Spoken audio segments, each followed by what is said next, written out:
जय हिंद दोस्तों, मैं नवीन शर्मा आप सभी का स्वागत करता हूं। आशा करता हूं आप सब एकदम अच्छे हैं, एकदम बेहतरीन हैं। एक बार सारे प्यारे दोस्त बताएंगे आप सब कैसे हैं, और एक बार आप सब लोगों की मुस्कुराहट कमेंट सेक्शन में दिखेगी तो ऐसे समझो फिर से दिन बनेगा।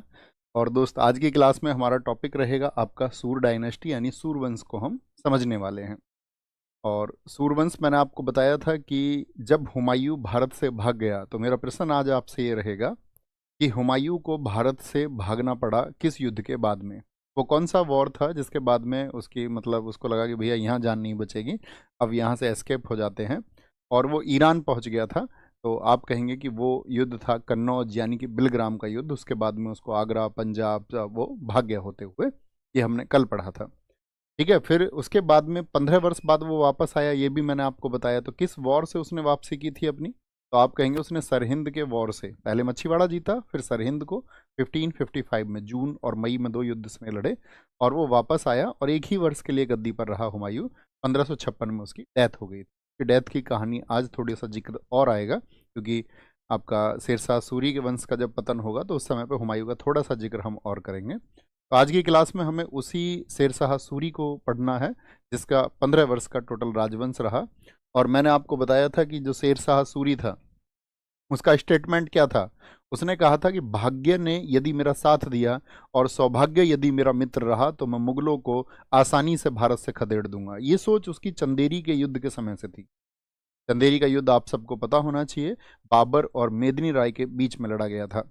ये तो सब जानते होंगे। आपका 1526 में पानीपत हुआ, 1528 में आपका 1527 में फिर खानवा हुआ, 1528 में फिर क्या हुआ था आपका, फिर भैया हमारा हुआ चंदेरी, और 1529 में फिर घाघरा हुआ था। ये हम पढ़ चुके। तो एक बार थम्स अप कर दीजिए। आज की चीज़ों को आप पढ़ने के लिए तैयार हैं तो नोट बनाइए। सूर साम्राज्य या सूर एम्पायर या सूर डायनेस्टी, जो भी आप लिखें। सूर वंश, जिसको सूरी वंश के नाम से भी जाना जाता है, जिसको सूरी वंश के नाम से भी जाना जाता है। कभी कंफ्यूज नहीं होना है कि ये कुछ और तो नहीं है। और सूर राजवंश रहा है टोटल आपका 1500 1540 से 1555 एडी तक, 1555 एडी तक,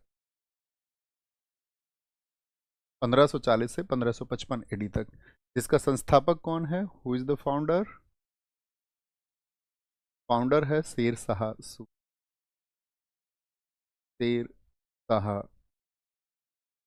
कल मैंने आपको बताया कौन सा अफगान वंश है ये। आप कहेंगे ये द्वितीय अफगान वंश था, सेकंड अफगान डायनेस्टी था, शेर शाह सूरी। ठीक है, याद रख लेना। अब इसके बारे में सोर्स क्या है, शेर शाह सूरी के बारे में जानने का सबसे अच्छा सोर्स पहले वो जानिए। दरअसल में हुमायूं की मौत कब हुई, 1556 में। और 1556 में हुमायूं का पुत्र यानी कि 17 दिन के बाद में गद्दी पर बैठा था अकबर। तो अकबर की बड़ी इच्छा थी ये जानने के लिए कि उसका जो पिता है वो किसके द्वारा भगाया गया इस हिंदुस्तान से। वह कौन व्यक्ति था जो ना तो किसी राजवंश से संबंधित था, ना कोई धनाढ्य व्यक्ति था, ना कोई धार्मिक नेता था, लेकिन उसने जो कुछ प्राप्त किया अपने पौरुष और पुरुषार्थ से प्राप्त किया। यानी कि जो कुछ भी शेरशाह सूरी ने जीता तो अपने दम पर जीता। कहते हैं ना, अपने दम पर जीतने का मजा ही कुछ और है।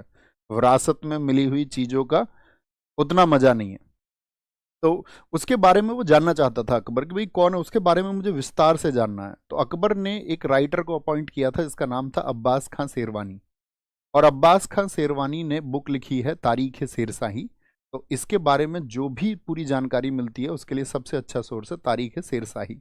इस बात को भी कहीं लिखना, क्या बोलेंगे शेरशाह के बारे में, शेरशाह के बारे में, बारे में। पैन थोड़ा ज्यादा हो गया ना। तारीख ए शेरशाही, तारीख ए शेरशाही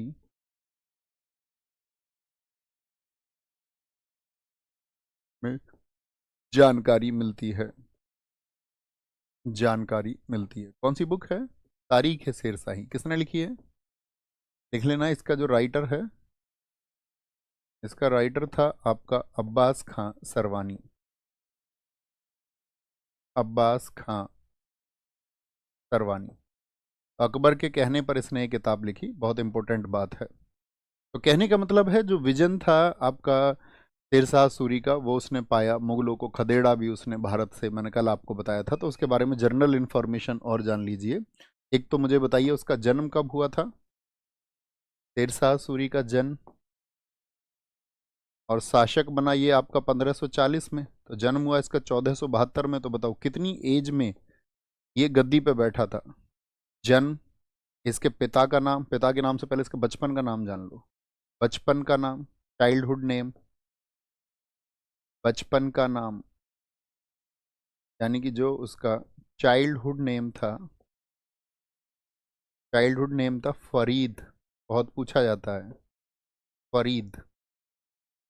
इसके जो पिता का नाम है, अफगान थे ये भी, पिता का नाम, इसीलिए अफगान होने की वजह से द्वितीय अफगान वंश हमने कहा। फादर है इसके हसन खां, हसन खां, हसन खां। ठीक है, अब कहानी समझो थोड़ी बैकग्राउंड की। दरअसल में जो शेरशाह सूरी के दादा थे उनका नाम था इब्राहिम। क्या नाम था? तो इब्राहिम करते थे घोड़ों का व्यापार, और घोड़ों का व्यापार था उनका दिल्ली सल्तनत के टाइम पे, यानी कि इब्राहिम लोदी के टाइम पर। और इनके जो पिता, पिता का नाम है हसन खां। हसन खां भी अपने पिता के साथ घोड़ों का व्यापार करते थे और सेना के नज़दीकी हुए। और जब दिल्ली में इब्राहिम लोदी था, क्योंकि इब्राहिम लोदी भी अफगान था, मैंने आपको बताया था लोदी वंश प्रथम अफगान वंश है।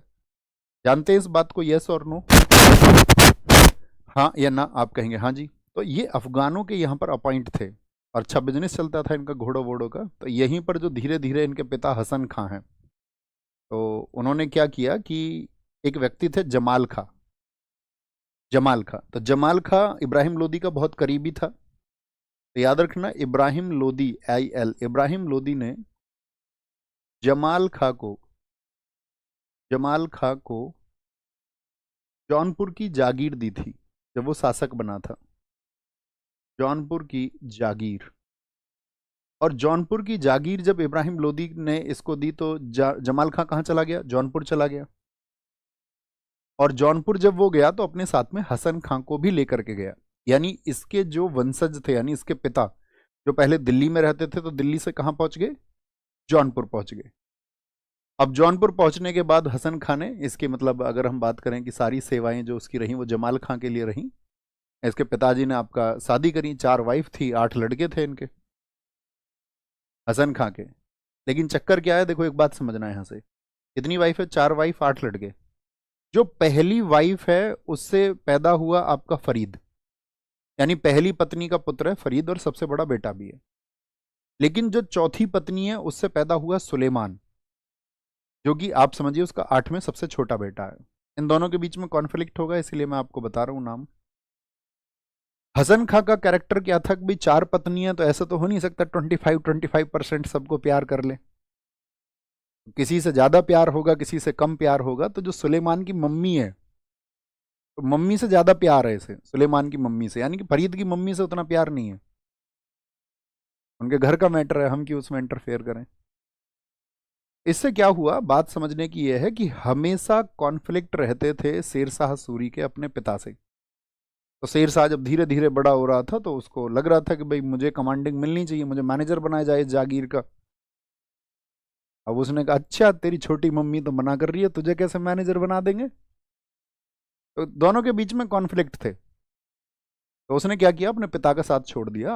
और अपने पिता का साथ छोड़ करके जो जागीर थी, तो उस समय पे जो जौनपुर में थोड़ी दूर ही आपका जौनपुर मतलब शिक्षा का केंद्र भी रहा है, तो उसने अपने आप को 3 साल तो पढ़ाई में बिजी रखा।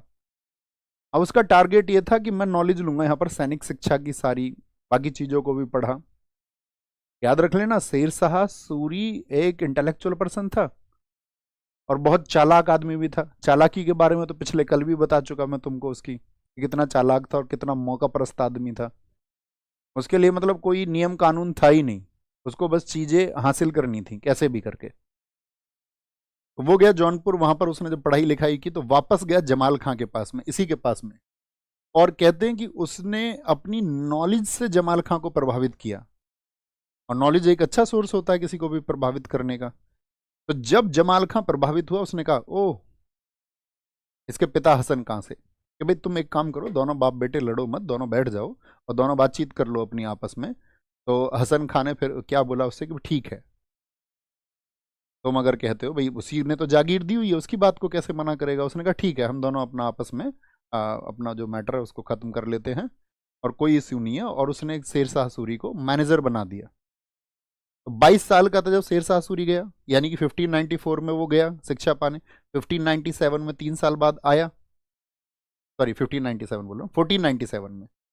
तो 1497 में वो वापस आया और 1497 से 1518 तक इस जौनपुर की जागीर का मैनेजर रहा। तो यानी कि यहां तक इसका कोई उदय नहीं। 1497 से आपका 1518 तक जो आपका फरीद है वो क्या रहा, फरीद रहा आपका जागीर का प्रबंधक, मैनेजर ऑफ जागीर, जागीर का प्रबंधक रहा ये। हम सब करके बताएं, बात समझ में आ रही है कैसे कैसे इसका ओरिजिन हो रहा है, आगे बढ़ रहा है ये। अब जब ये यहाँ पर प्रबंधक है, ठीक है, अब इसी टाइम पे जब इसको मैनेजर बनाया गया तो 1518 में क्या हुआ कि 1518 में इसके पिता हसन खां की डेथ हो गई। हसन खां की डेथ होते ही जो छोटी पत्नी का, मतलब सबसे छोटी वाली जो पत्नी है उसका जो बेटा है सुलेमान, उसने बोला कि भैया जागीर तो बटेगी, ऐसा नहीं है कि शेरशाह सूरी को मिल जाएगी। शेरशाह सूरी समझता था मैं चला रहा हूँ इसको, आपका 21 साल से तो मुझे ही मिलना है। तो उसने कहा नहीं भैया, इसका बंटवारा होगा। फिर से शेरशाह ने एक काम करा कि भाई इसको छोड़ो, ये तो यहाँ पे कुछ ना कुछ झगड़ा करते रहेंगे। और वो पहुंच गया साउथ में, जो साउथ बिहार है, वहां पे एक शासक था बहार खान लोहानी, उसकी पॉपुलैरिटी बढ़ रही थी उस टाइम पे। तो बहार खान लोहानी के जा करके उसने ड्यूटी की, अपना एक ड्यूटी उसने ज्वाइन की। तो ये बहुत अच्छा क्वेश्चन बनता है, इसको लिखना, ठीक है। क्या बोलेंगे, इसने दक्षिणी बिहार, दक्षिणी बिहार के सूबेदार, सूबेदार बहार खान लोहानी, बहार खां लोहानी के यहाँ कार्य किया, क्योंकि इसको पावर यहीं से मिली और क्वेश्चन ये ऐसी जगह से ही बनते हैं। यहाँ इसने कार्य किया। ही है ना, ही वर्कड फॉर बहार खां लोहानी, बहार खां लोहानी इन साउथ बिहार, ठीक है। क्योंकि ये पढ़ा लिखा आदमी था। तो बहार खां लोहानी का जो बेटा था छोटा, वो बहुत छोटा था, जलाल खां, तो जलाल खां का क्यूरेटर इसको बना दिया गया। यहाँ पर ये क्या बना था, बहार खां लोहानी के पुत्र जलाल खां का संरक्षक बना था। पहले के अक्सर बनाते थे कि भाई बच्चे को थोड़ी शिक्षा मिल जाएगी, थोड़ा आपका जो सैनिक शिक्षा है, मतलब आर्मी की ट्रेनिंग वगैरह जैसे आज मिलती हैं, तो उस समय पे क्या आपका वेपन्स के बारे में नॉलेज हो बच्चे को। बाकी पढ़े, कुछ आपका स्त्रियां भी अपॉइंट होती थी जो बच्चे को कहानी सुनाती थी, वीरता की कहानियां सुनाती थी। जैसे आपने सुना होगा अकबर के टाइम पे बहुत जिक्र आएगा, आज भी क्लास में हम एक जिक्र करेंगे, तब भी जिक्र आएगा आपका, जब धायमा पन्ना का जिक्र आप सबने पढ़ा होगा। धायमा पन्ना हम छोटी कक्षाओं में तो तब बहुत पढ़ाया जाता था हमको। तो इसीलिए क्या बोलेंगे, ऐसे पुत्र जलाल खां का उसको संरक्षक बनाया गया, क्यूरेटर ऑफ जलाल खां। लेकिन थोड़े टाइम बाद क्या होता है कि भाई आपका बोलता ही था ये तो, भाई शेरशाह का क्या मतलब था कि भाई भाग्य अगर मेरा साथ दे, तो भाग्य ने उसका साथ दिया। और जो ये बहार खान लोहानी है, इसकी डेथ हो गई। अब बहार खान से इसके अच्छे संबंध थे, राजमहल में आना जाना बढ़िया तरीके से घूमता था। इसी के टाइम पे इसने एक शेर को मारा, बहार खान लोहानी ने इसको शेर खां का टाइटल दिया।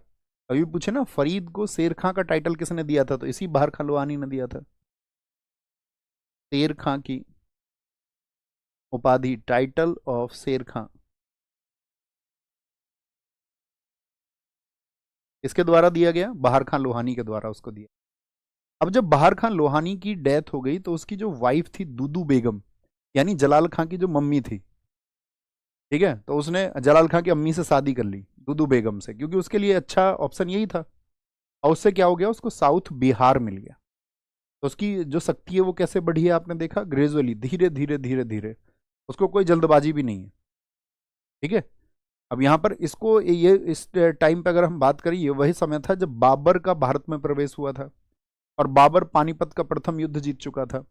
और बाबर का पानीपत का प्रथम युद्ध जीतते ही इसकी जो निगाहें थी वो थी कि भाई बाबर के यहाँ पर जाकर के कुछ सीखा जाए। और मैंने आपको बताया था चंदेरी के वॉर में ये बाबर के साथ था, तो इसने वहां से भी मिलिट्री एक्सपर्टीज ली, ठीक है, वहां पर ये चीजों को सीखा, तब आगे बढ़ा, ठीक है। तो बाहर खान लोहानी के यहाँ याद रखेंगे।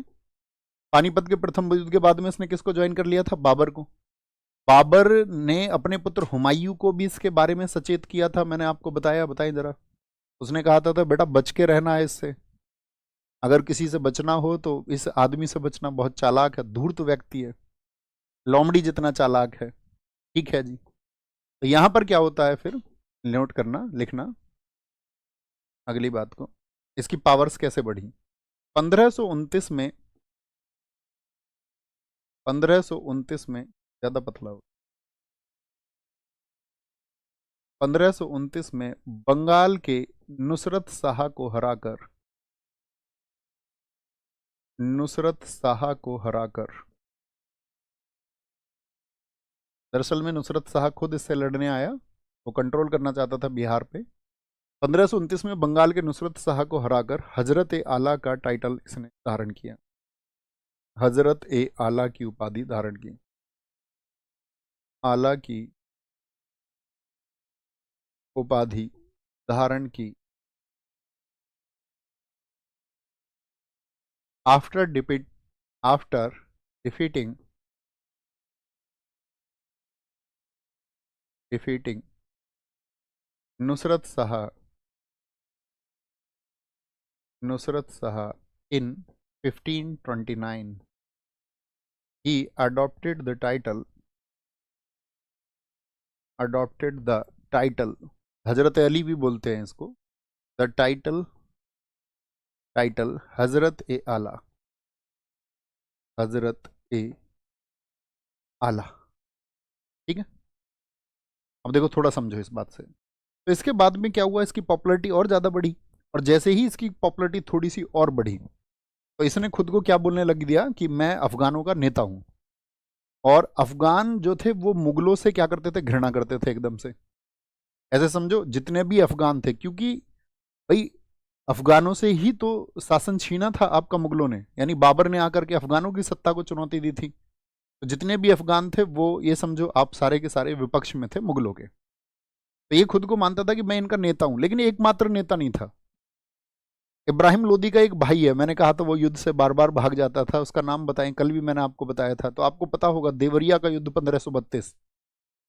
तो हुमायूं के खिलाफ कौन कौन लड़ा था, कल की क्लास में आंसर करें। देवरिया के युद्ध में कौन कौन था?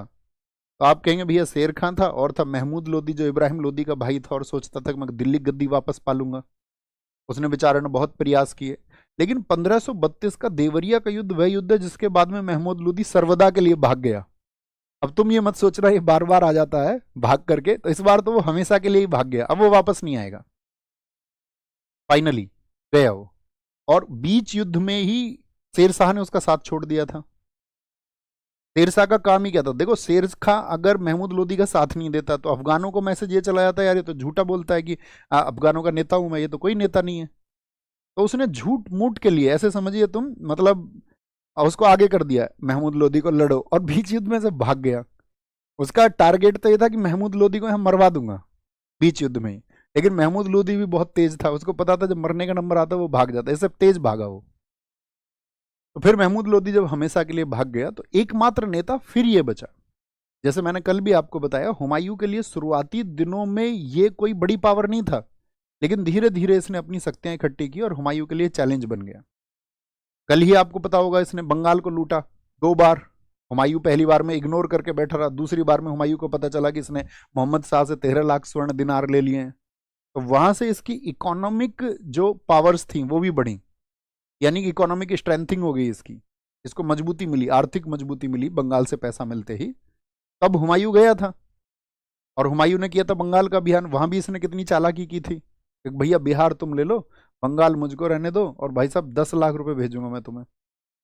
चालाक था, है ना। तो इसने हजरत आला की उपाधि धारण की। यहां पे लिखना अगली बात को, 1530 में इसने क्या, चुनार में किससे शादी की थी, इसकी पत्नी का नाम बताओ, कल मैंने आपको बताया। चुनार का किला, याद है इसकी पत्नी का नाम मैंने बताया था, वहां पर ये एंटर कर गया था। ताज खां की पत्नी लाड मलिका से शादी शादी कर लेता था सबसे। लाड मलिका से इसने शादी की, बोला हमारे, तुम अपने आप को इतना कमजोर क्यों समझ रही हो, पहुंच जाता है वो, ठीक है। चुनार का किला 1532, वो याद ही होगा आपको, 1532 में कल लिखा चुका, 1530 भी लिखा चुका था। आंसर आया सबका, लाड मलिका, लाड मलिका, वेरी गुड। अब यहां पर आएगा 1539 में कौन सा वॉर मैंने आपको बताया था, कल पूरी डिटेल आपको दी थी, चौसा का युद्ध, बताओ चौसा का युद्ध कौन जीता था, चौसा का युद्ध कौन जीता था, कल पिछली क्लास में हमने आपको बताया, तो आप कहेंगे भैया शेर शाह जीता, शेर शाह जीता। इसी के बाद में तो इसने टाइटल लिया था आपका क्या, वॉर ऑफ चौसा के बाद में, वॉर ऑफ चौसा। 1540 में कौन सा युद्ध जीता था इसने कल, 1540 में इसने कन्नौज या बिलग्राम का युद्ध जीता था, कन्नौज और बिलग्राम का युद्ध, बिलग्राम का युद्ध, वॉर ऑफ कन्नौज। इसी के बाद में हुमायूं भागा, कल सारी कहानी हमने आपको बताई। इसके आगे क्या है, अब जब हुमायूं भाग गया, अब सारा प्रकरण शुरू होगा यहां से, मुख्य इसको समझना।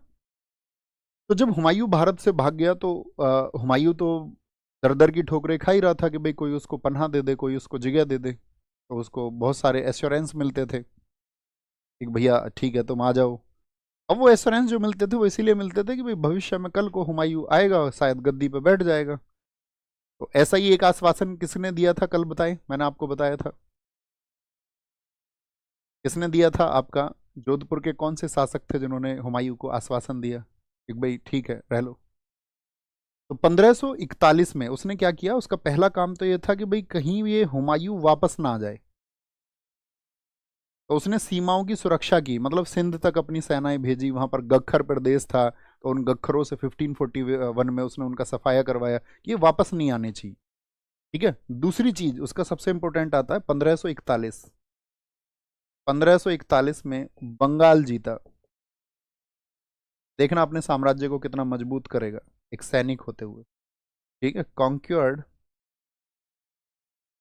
कॉन्क्वर्ड बंगाल इन 1541। यहाँ क्या कारण था,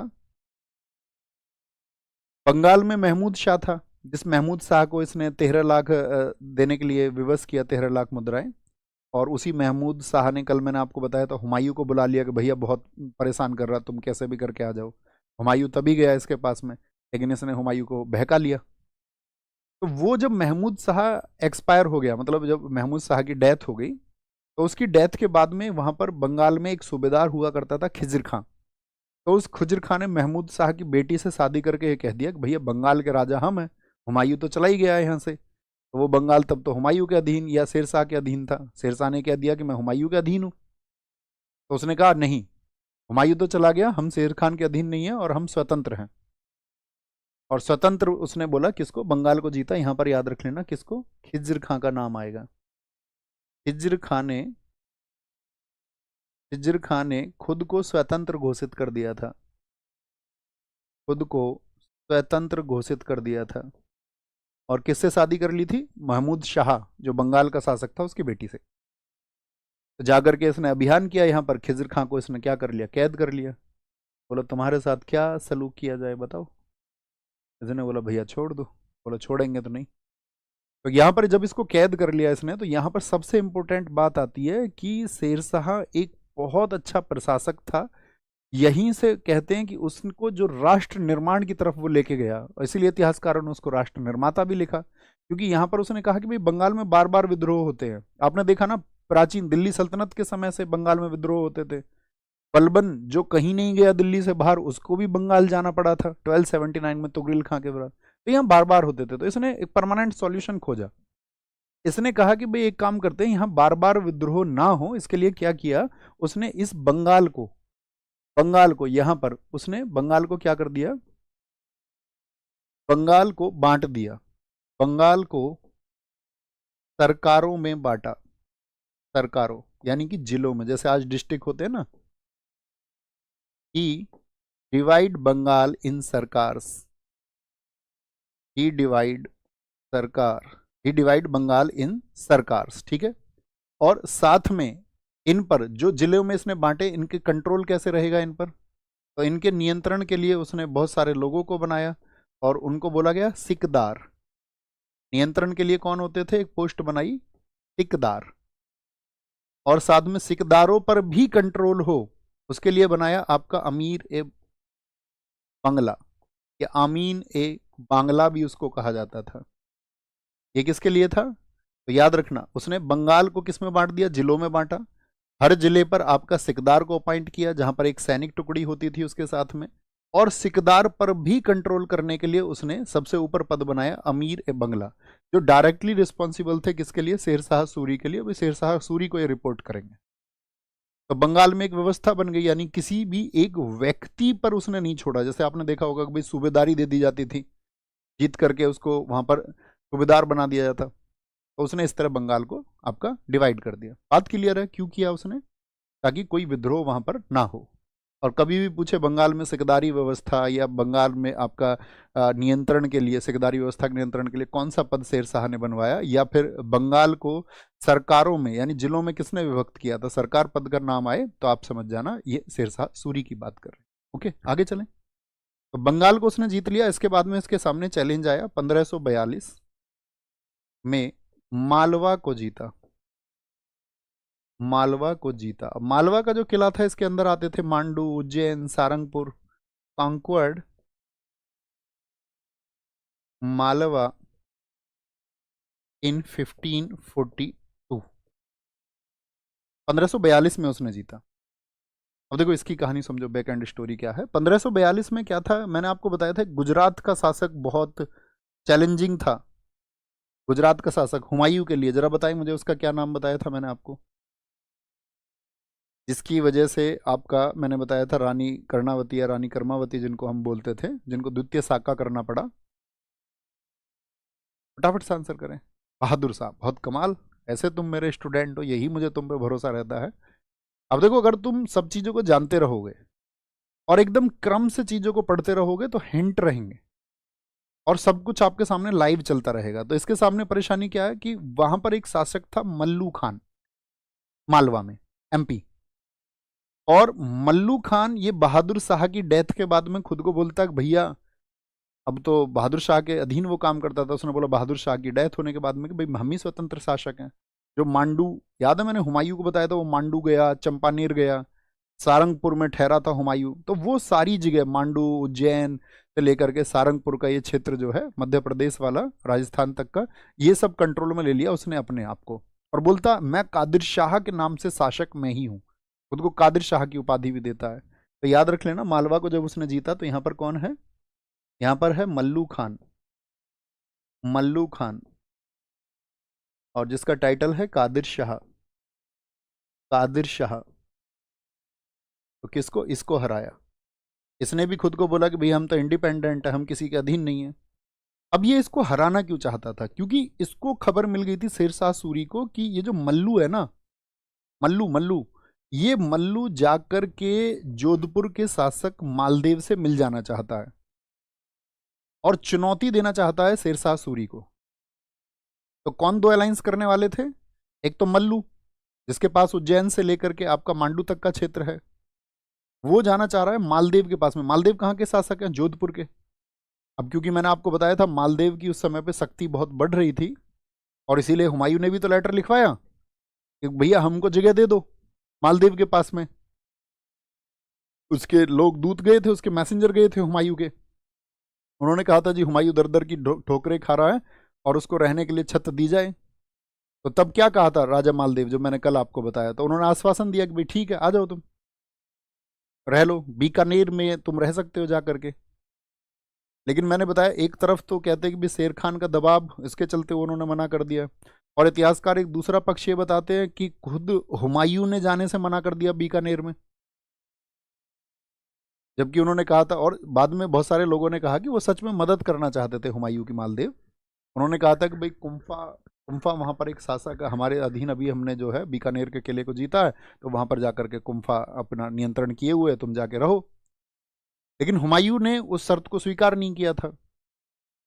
हुमायूं ने सोचा कि यार, क्योंकि जब उसके बारे में डिस्कशन चल रहा था कि भाई क्या कहा मालदेव ने मदद को, तो उन्होंने कहा कि जी मदद के लिए तो उन्होंने कहा है कि बीकानेर में रह लो, लेकिन उसी समय शेर शाह का दूत भी वहां पर मौजूद था।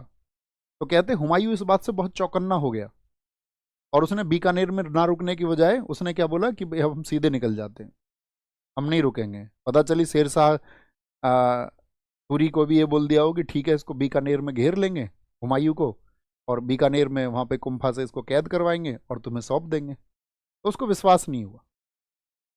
बात क्लियर है? तो यहां पर ये उसको शक था कि भाई मल्लू खान किससे मिल सकता है जाकर के, मालदेव से। तो यहां पे लिख लिया करो शॉर्ट नोट्स में, जब मैं कब बोलूं कि इसको शक था कि ये मालदेव से मित्रता कर सकता है।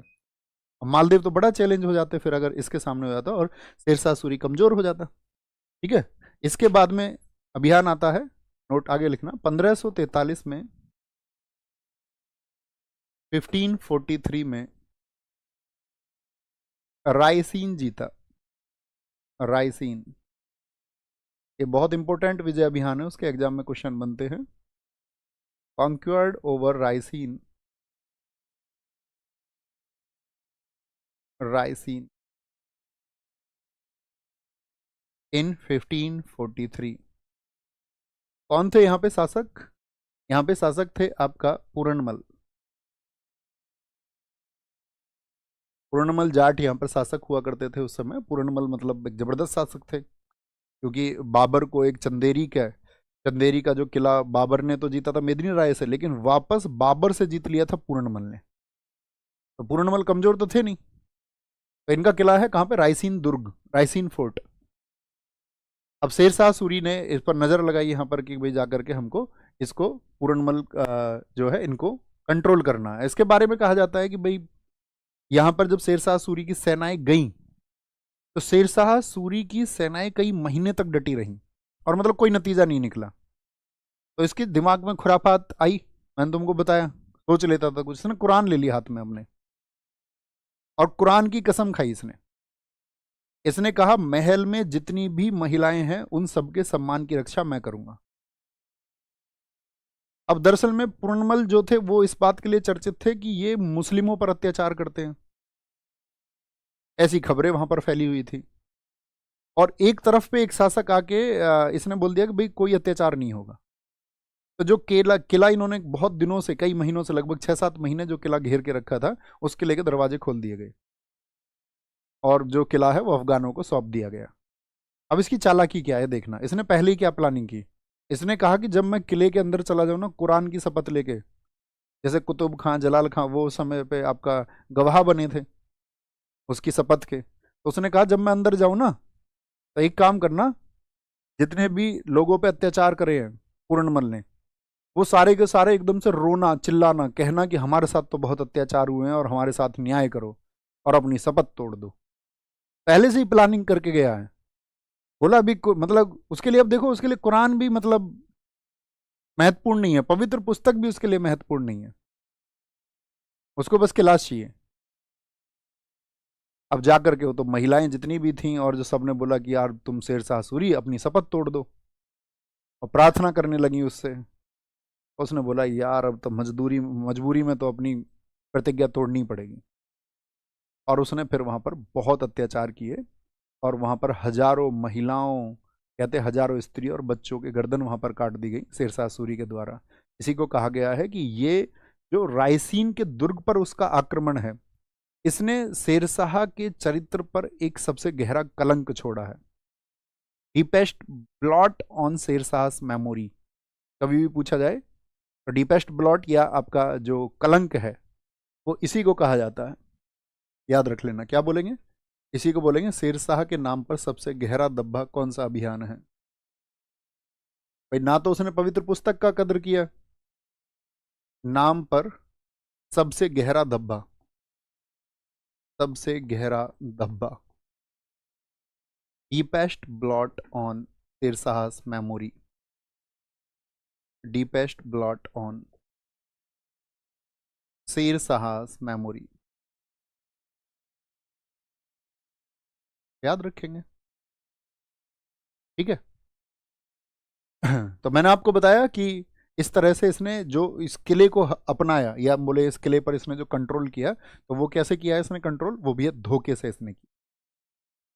अब प्रतिज्ञा के लिए तो पहले से कहा भी जाता ना आपसे, जैसे भगवान श्री कृष्ण क्या समझा रहे थे भीष्म पितामह को। अब भीष्म पितामह तो अपनी चीजों पर अडिग रहते थे। उनका तो ये था कि मेरे मुख से अगर शब्द निकल गए हैं कि मैं भाई अब राज सिंहासन के प्रति लॉयल हूं, तो लॉयल ही रहूंगा। तो अंत में फिर जब महाभारत का युद्ध हुआ, तो भगवान श्री कृष्ण के सामने ऐसे हाथ जोड़ के खड़े हुए। उन्होंने कहा कि माधव मेरी क्या गलती है, मेरी गलती बताओ। मैंने तो मतलब शादी तक भी नहीं की, और राज सिंहासन के प्रति हमेशा एक उत्तरदायित्व को निभाया, और हमेशा कभी राज सिंहासन की इच्छा भी नहीं की। बाकी सब लोगों की मैंने तो सेवा की। वहीं पे भगवान श्री कृष्ण ने बताया यही तो तुम्हारी गलती है। प्रतिज्ञा जिसे लोग बहुत पवित्र समझते हैं, वो हमेशा रखाने की चीज नहीं है अगर उससे नुकसान होता हो। तो उन्होंने क्या कहा कि भाई तुम्हें अपनी प्रतिज्ञा वापस लेनी चाहिए थी। जब द्रौपदी का चीरहरण हुआ तभी तुम्हें अपनी प्रतिज्ञा वापस लेनी थी, और तुम्हें अन्याय के खिलाफ आवाज उठानी चाहिए थी। या जब कौरवों और पांडवों के बीच में आपका जब राज्य विभाजन होना था, तब भी तुम मूक बने रहे, तब भी तुमको आवाज उठानी चाहिए थी। तुम्हारा धर्म यह था कि तुम्हें अन्याय के खिलाफ आवाज उठानी थी। तो तब उन्हें रियलाइज हुआ, अच्छा प्रतिज्ञा हमेशा के लिए भी नहीं बनाए रखनी थी। आजकल का युग नहीं समझेगा ना उस बात को। वो तो ये कहेंगे, किसी ने बोला अरे यार तुमने अपने शब्द बदल दिए, लेकिन भीष्म पितामह को बदल देने चाहिए थे। उन्हें कहना चाहिए था कि भाई समय की मांग ये है। तो प्रतिज्ञा यदि भले के लिए उसमें कुछ मॉडिफिकेशन करना पड़े तो वो कर देना चाहिए। ऐसा नहीं है कि मेरे वो शब्द तब उस समय ये थे, उनको मैं निभाऊंगा। हाँ, गलत के लिए उनको नहीं बदलना है। तुमको कुछ गलत कृत्य करना और तुम उनको चेंज कर लो, बोले मैं इसको चेंज कर लेता हूँ, फिर वो गलत है। ठीक है, तो पुराने लोग ही समझेंगे। आजकल तो भीष्म पितामह जी पे आपका ऐड बनाते लोग, कह रहे कि वो तुमने एक ऐड देखा भीष्म पितामह तीरों की सैया पे लेटे हुए हैं, और भीष्म पितामह उनको प्यास लग रही है, कह रहे हैं यार बहुत दिन हो गए पानी नहीं पिए। मजे मजे कूट रहे हैं लोग। देखा तुमने वो ऐड या नहीं देखा, है ना। तो शेरशाह के नाम पर सबसे गहरा दब्बा पूरनमल के अभियान में लगा 1545। एक नाचने वाली से प्रेम हो गया इसे। 1545 में कालिंजर, कल साथी मैंने आपको बताया था कि कालिंजर का फोर्ट कहां पर है बताओ। कालिंजर कहां पर था, बांदा, बांदा यूपी। कालिंजर को जीता, कंक्वर्ड कालिंजर।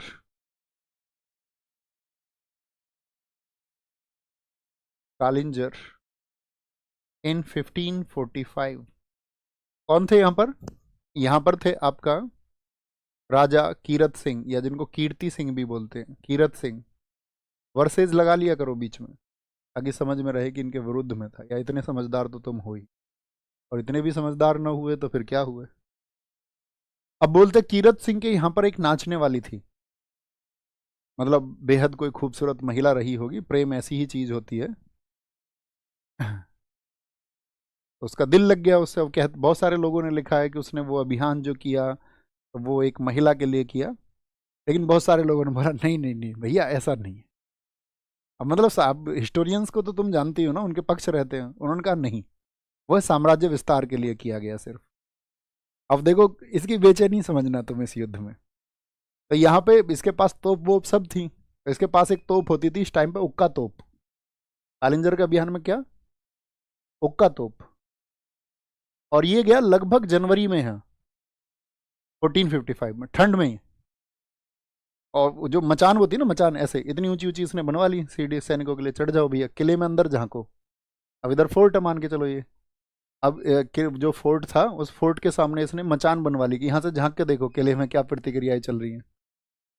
अब किले में वो देखे तो यहाँ से जाकर के अपने सैनिकों से यहाँ से बम फेंकवाए उन पे, अंदर बम फेंक के मारो। कोई ये दिखा, हाँ जी राजा जा रहा है जी टॉयलेट करने के लिए, इसमें बम मारो फेंक के। तो इसने मचाने बनवा ली थी ऐसे। और मतलब कहते हैं कि तुम समझो जनवरी टू मई, मतलब 22 मई को शेरशाह सूरी की डेथ हुई। तो एक गोला दीवार के किले से लग के इसके नीचे ही आ गया, जिन जो इसने मचान बनवा रखी थी ना चढ़ने के लिए ऊपर, उसके नीचे आके फट गया एक गोला। ये भी चढ़ के चिल्ला रहा था गोला मार गोला मार। अब वो गोला फटा तो बारूद ऐसे समझो इसकी छाती पे फटा, गोला भी फटा और शेरशाह सूरी भी फटा। तो 22 मई को, लेकिन घायल होने के बाद भी पड़ा हुआ है। और इतनी बमबारी करवाई इसने उस टाइम पे, बोला जितने गोले हैं सब छोड़ दो किले पे। वो घबरा गए लोग, उन्होंने बोल दिया गेट खोल दिया। लास्ट में बोल रहा अच्छा, उसके सैनिकों ने बताया जी किला फतह हुआ। बोला प्रेमिका मिली नहीं मिली ये बताओ। तो उन्होंने बताया, कहते हैं कि मतलब ये तो एक मैंने अपनी तरफ से जोड़ दिया, खैर इसको छोड़ो।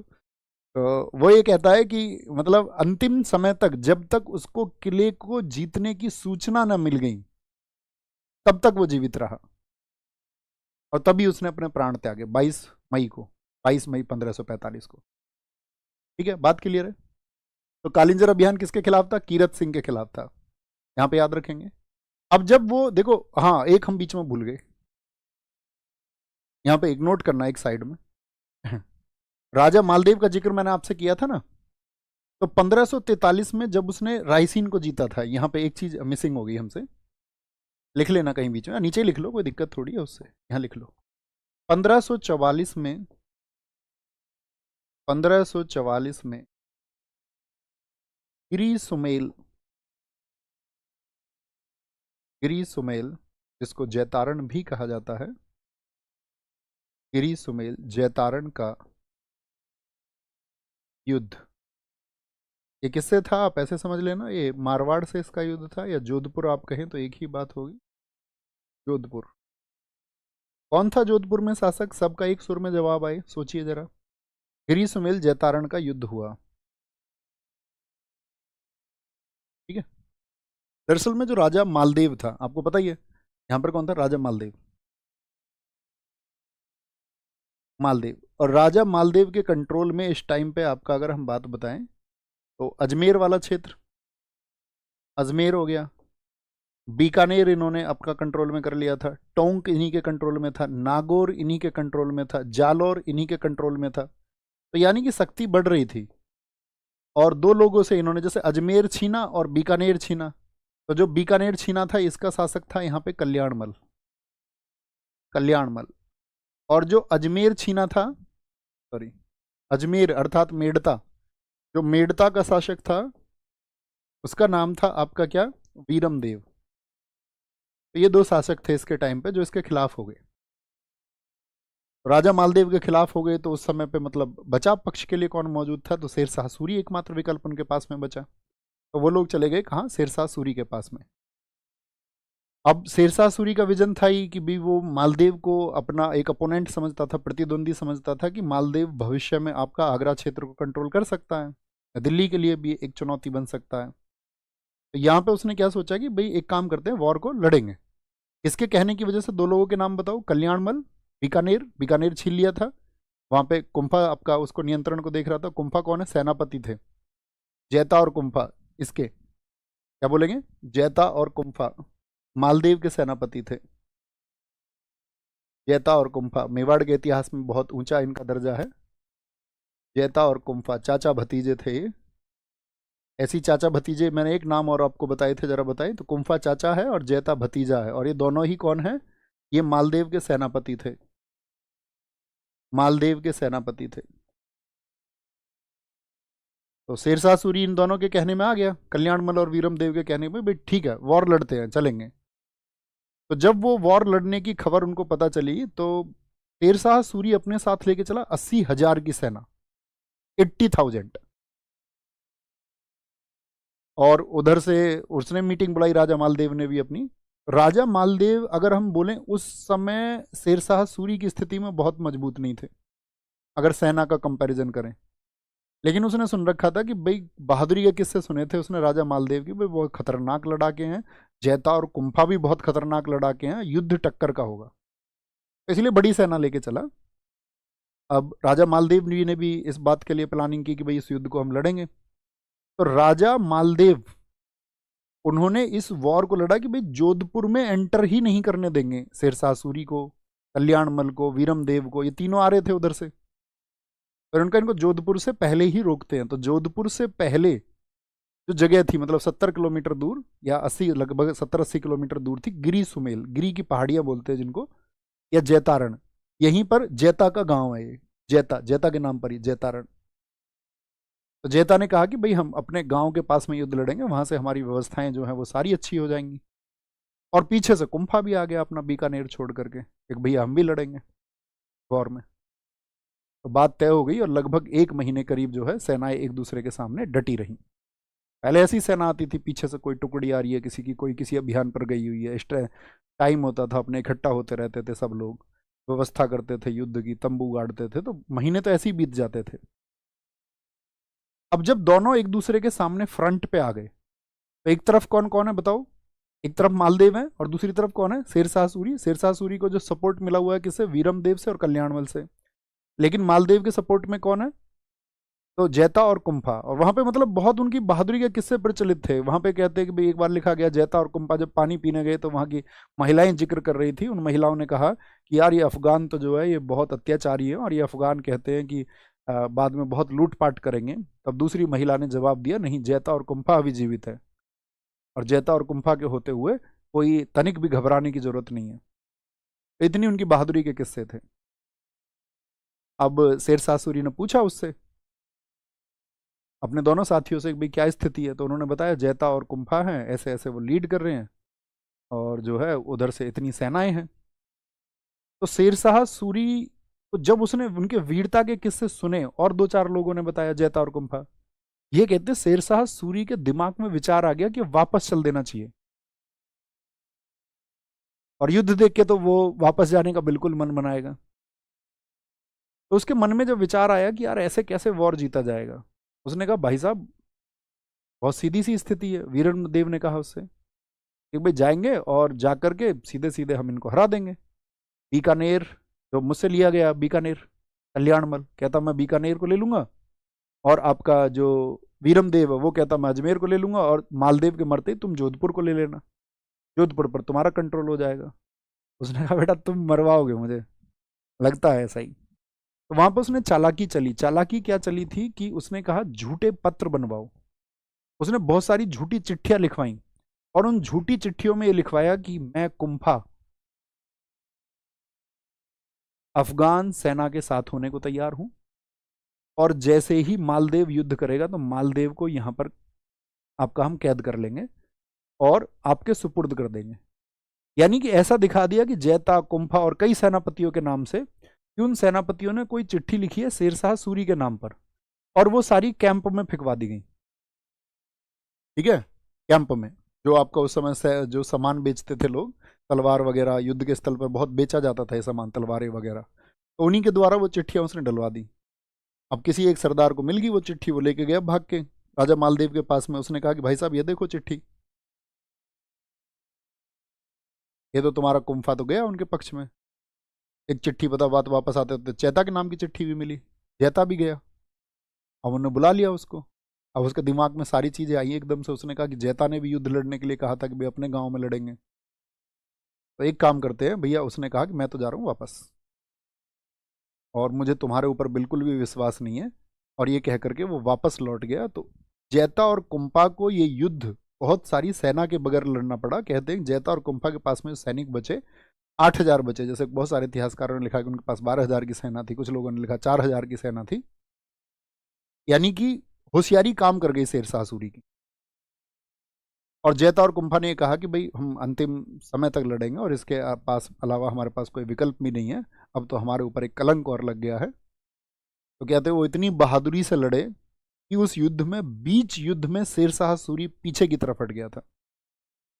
और शेरशाह सूरी तब तक आगे नहीं बढ़ा जब तक उसको एक खबर नहीं मिल गई कि जैता और कुंभा मारे गए। वो इतने बहादुर थे, मतलब 8,000 लोग 80,000 लोगों से लड़े, और कहते हैं उन्होंने आपका शेरशाह सूरी के 36,000 लोग मार दिए।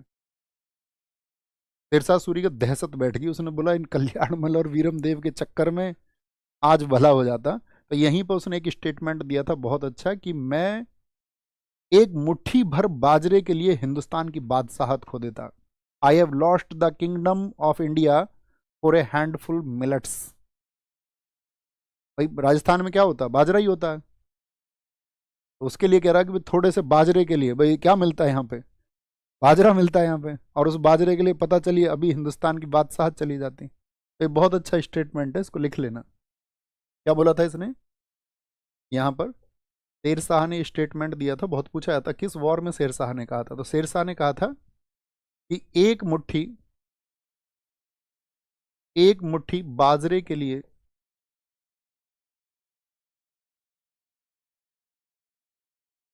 के लिए मैं हिंदुस्तान की बादशाहत खो देता।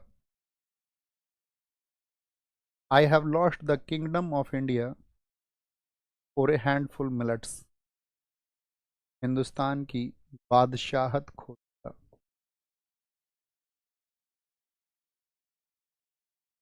लिख लेना, I would have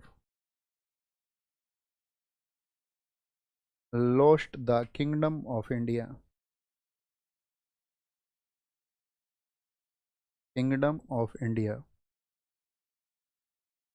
for a handful of millets.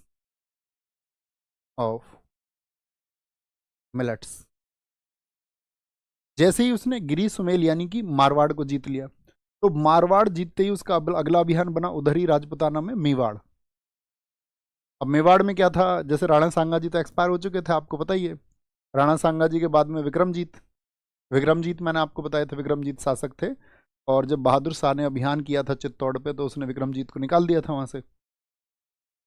तो राणा सांगा के जो चौथे बेटे थे राणा उदय सिंह, वो समय पे मतलब बच्चे थे आपका, और मतलब बाद में शासक वही बने। जब मैं अकबर के बारे में बताऊंगा तो मैं वहां पर एक वंश क्रम आपको समझाऊंगा, तब और ज़्यादा अच्छा समझ।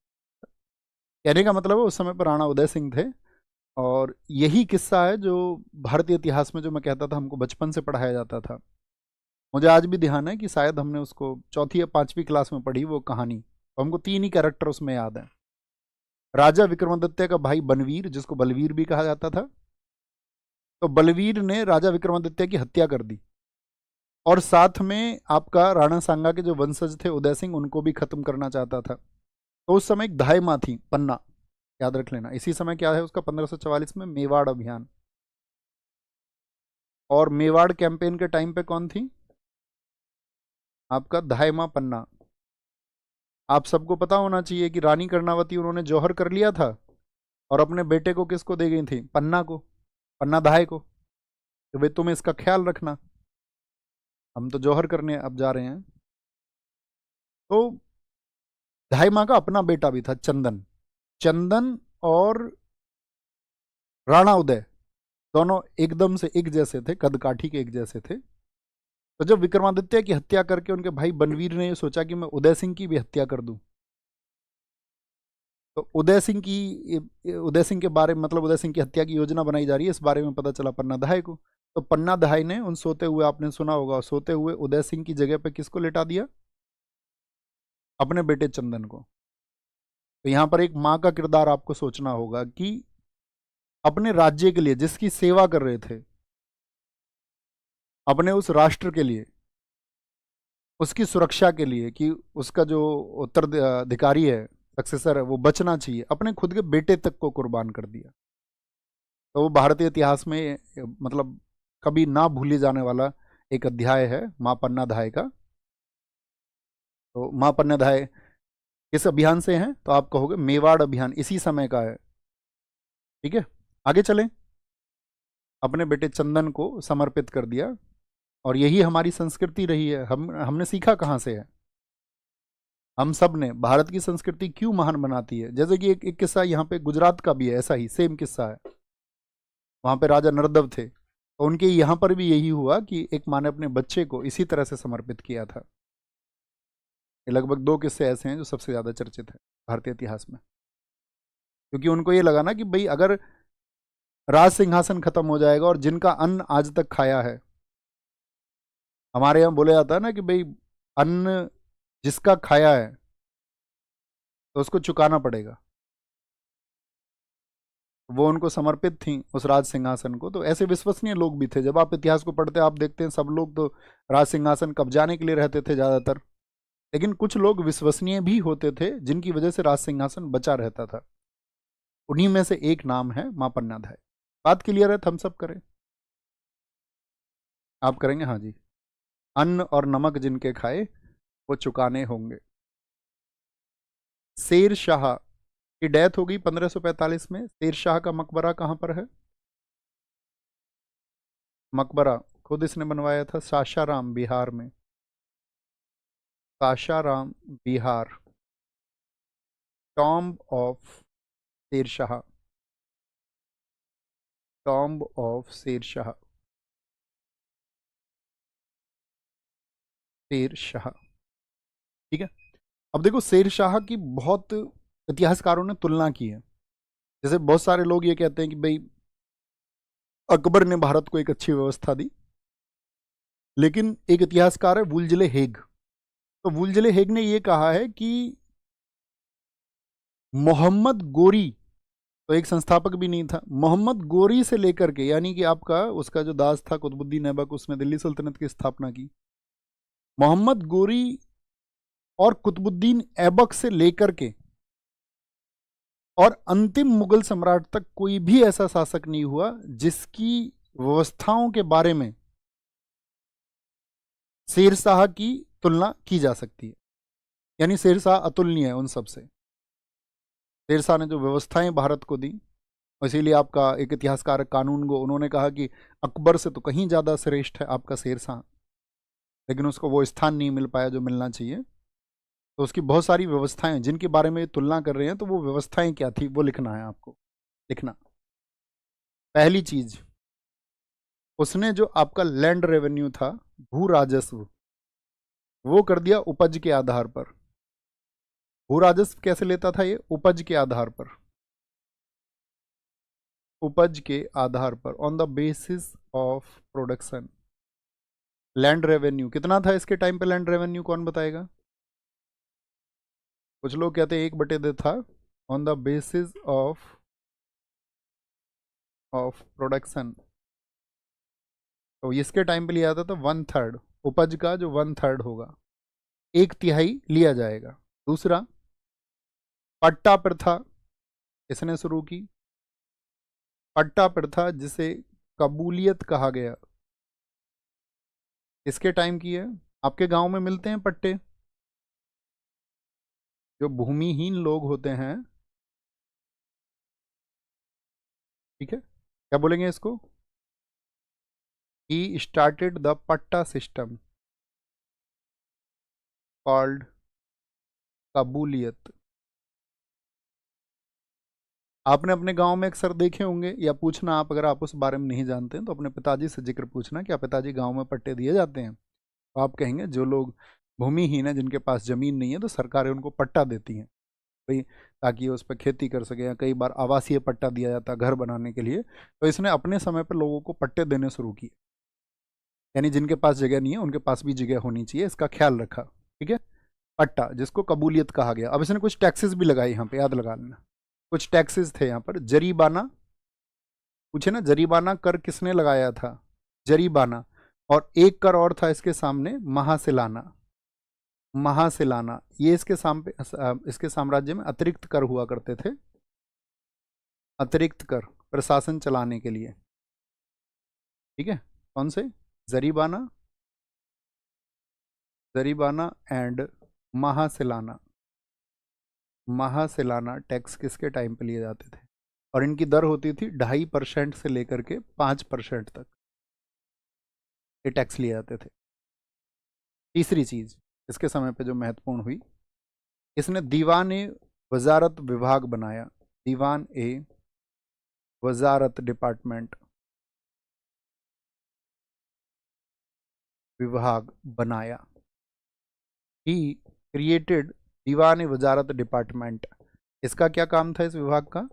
जितना भी रेवेन्यू आता था और जो इकोनॉमिक चीज़ें होती थी सरकार की, जहाँ से भी पैसा आए, कोई टैक्स आए, तो उसके लिए रेवेन्यू एंड इकोनॉमी, उस सब को अकाउंटिंग करने के लिए कौन सा डिपार्टमेंट बनाया? दीवान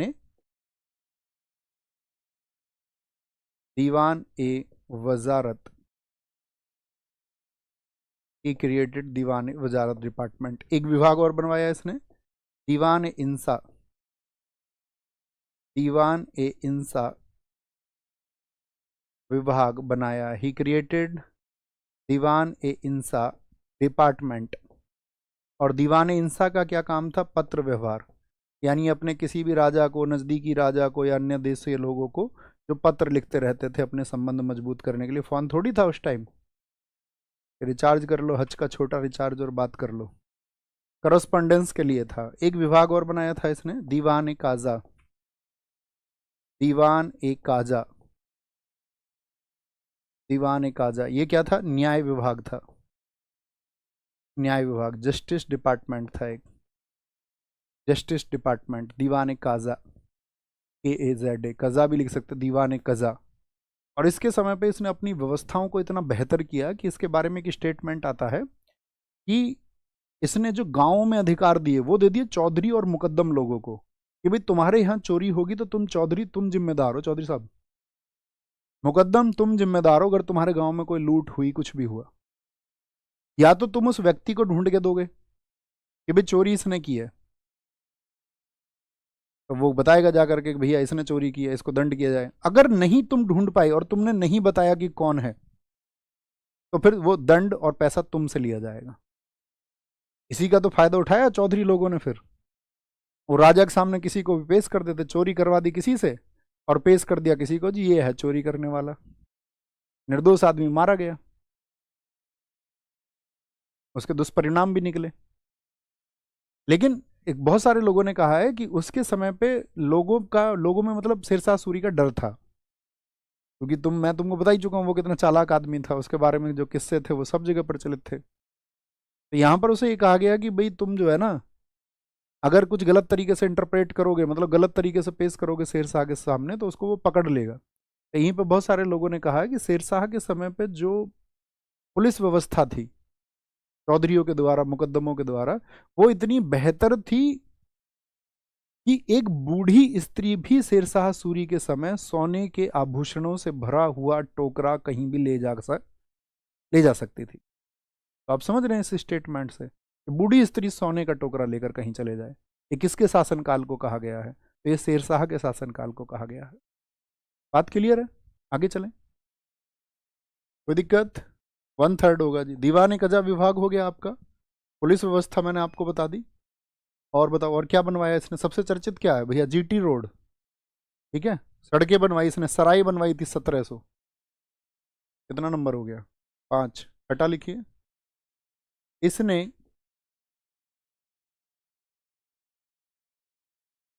आधुनिक रुपया, बहुत बार क्वेश्चन पूछा जाता है, जो आज रुपया हम इस्तेमाल करते हैं, ये किस स्वरूप का रुपया, किस शासक ने चलाया था? इसने आधुनिक रुपया चलवाया। ही स्टार्टेड मॉडर्न रूपी, स्टार्टेड मॉडर्न रूपी।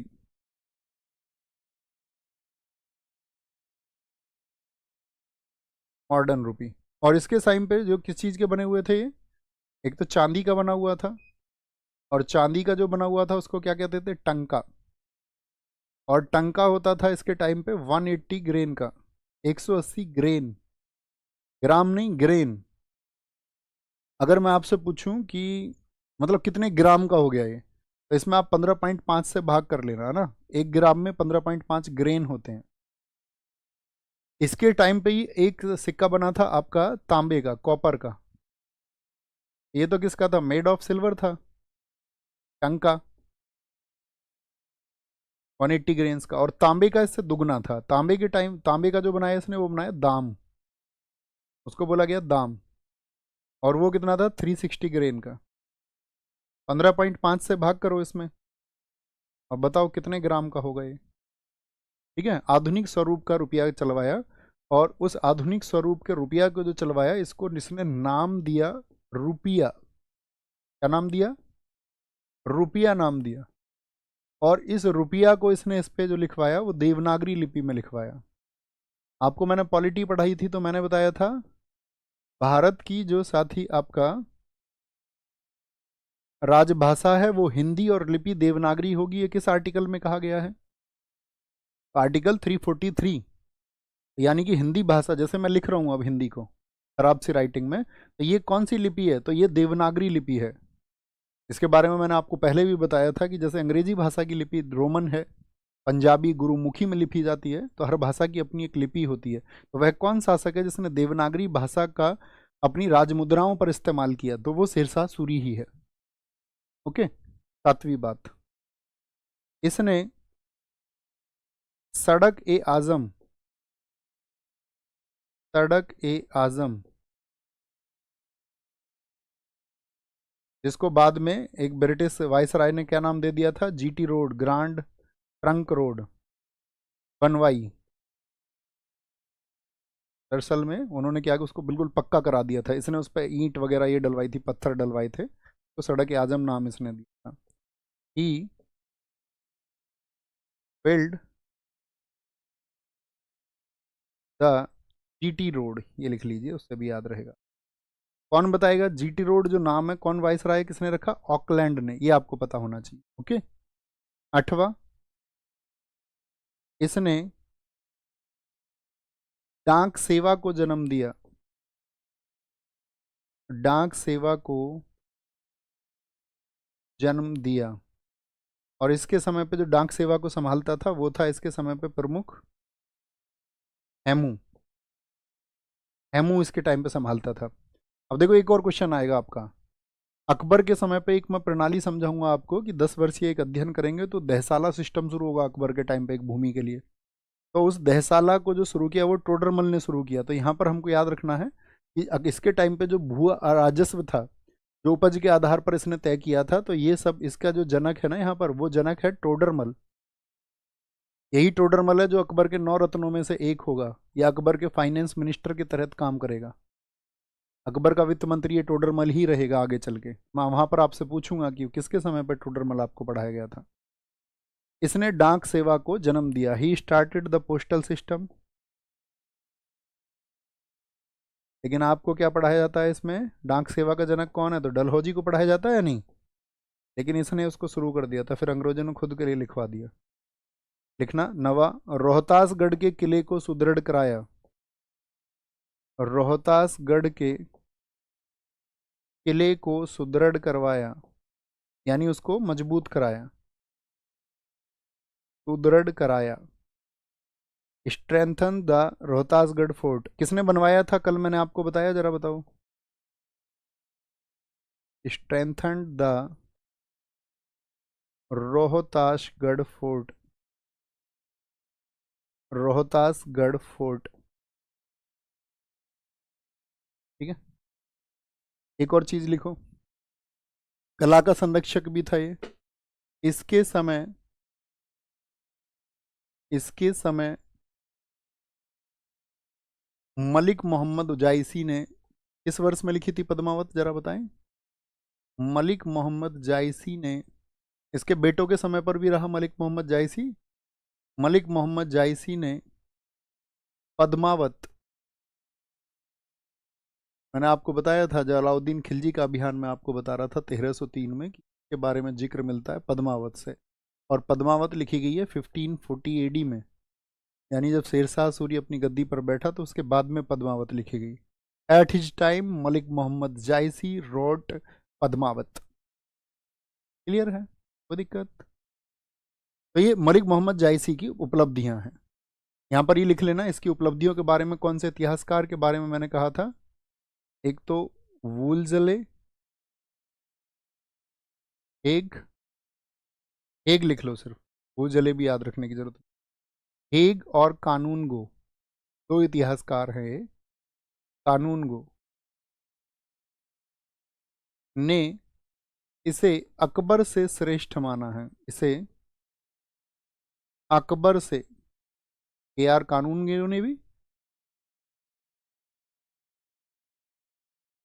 ए आर कानूनगो ने भी, और साथ में वुजले हेग ने भी। ठीक है, कोई दिक्कत? ठीक है जी, इतनी बातें याद रखेंगे। अब इसकी बात मैंने बताया किस अंतिम अभियान कौन सा था इसका, 1545 का। तो इसकी डेथ हो गई। इसकी डेथ के बाद में क्या था, इसके दो बेटे थे। इसका जो बड़ा बेटा था कादिर खां, वो था रणथंबोर में, और जब इसने मालदीव से अपना अभियान जीत लिया था तो वहां पर ये कमांडिंग दे के गया था अपना एक कमांडर ख्वास खान को।